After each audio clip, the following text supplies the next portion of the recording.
everything you need. আমি আজকে বুঝতেই পারছি না আমি কিভাবে ভিডিওটা শুরু করবো, মানে কি টপিক নিয়ে আমি কথা বলবো। অনেকগুলো টপিক মাথায় ঘুরছে আমার। রিসেন্টলি হচ্ছে আমার 2-3টা রিলস খুব ভাইরাল হয়, অনেকে অনেক ধরনের কমেন্ট দেখলাম। কিছু মানুষ আমাকে ইনবক্সে এসে অনেক কিছু বলছে আমাকে, কেন আমি এই দলকে সাপোর্ট করি, কেন আমি এই ধরনের রিলস ছাড়ছি। আবার কয়েকজন আমাকে ভালো সাপোর্ট করেছেন, আবার কয়েকজন আমাকে বলছেন আমি এটা দিয়ে আর্নিং করছি, তাই না? হ্যাঁ, আমি এটা দিয়ে অনেক টাকা আর্নিং করছি। আমি একটা ফ্ল্যাটের মালিকও হয়ে গেছি এটা দিয়ে রিলস বানায়া। ভাই, আমি আমার প্রিয় দলকে সাপোর্ট করি। আমি রাত জেগে খেলা দেখছি। আমি খেলা দেখার জন্য আমি 3-4 ঘন্টা পরিশ্রম করে আমি খাবারের আয়োজন করছি, যে আমি অনেক এনজয় করে খেলাটা দেখবো, এই ম্যাচটা আমি দেখবো, তাই না?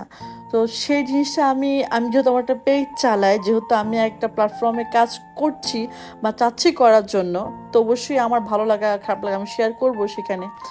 আপনাদের কেন মনে হইলো যে সামান্য 2-একটা রিলস ভাইরাল হওয়াতে আমি লাখ টাকা ইনকাম করে ফেলছি আর আমি এটা হচ্ছে মানুষের ইমোশন নিয়ে খেলা করছি? সিরিয়াসলি?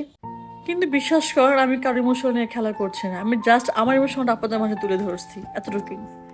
আপনারা অনেকেই ভাবছেন যে আমি এই ভিডিও থেকে অনেক টাকা আর্নিং করবো, যদিও এটা এখনও পসিবল হয়নি। যদি আপনারা আমাকে কন্টিনিউ এরকমভাবে ভালোবাসায় দিয়েই যান, তাহলে ইনশাল্লাহ সেটা পসিবল হয়ে যাবে। আর একটা ইম্পর্টেন্ট কথা বলি আমি এখানে, আমি কিন্তু মেসিকে সাপোর্ট করছি, ওর খেলাকে সাপোর্ট করছি, আমি কিন্তু ওর ধর্মকে বা ওর দেশকে সাপোর্ট করছি না। যাই হোক, আর একটা কথা বলি, আমার জানা মতো আমি কোথাও দেখি নাই যে মেসি কোনো রকম ইসলামের বিরুদ্ধে কথা বলতে বা সে ধর্মকে বা ইসলামকে ছোট করে কথা বলতে, রাইট? আমি আমার জানার মতো আমি এটাই জানি। তো খেলায় হচ্ছে হার জিত থাকবে, এটা নিয়ে টোল করার কিছুই নেই। ওরা ভালো খেলে এই পর্যন্ত আসছে, ফাইনাল পর্যন্ত অবশ্যই কিছু একটা ছিল দেখে তারা ফাইনাল জিততে পারে নাই।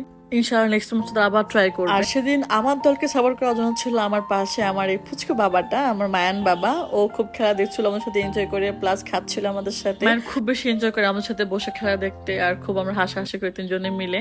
আর এদিকে দেখেন আপনাদের ভাইয়া কি বানাইছে আমাকে রাগানোর জন্য, মানে যে মানুষটাকে আমি এত রান্না করে খাওয়াইলাম, সে যা করলো আমার সাথে খেলার দিন। কথায় আছে না, ঘর সূত্র বিভীষণ, আমার সাথে তো কেমনটাই হয়েছে। আর সবচেয়ে খারাপ লাগে যখন মেসির চোখে পানি দেখিও খুব কান্না করছিল।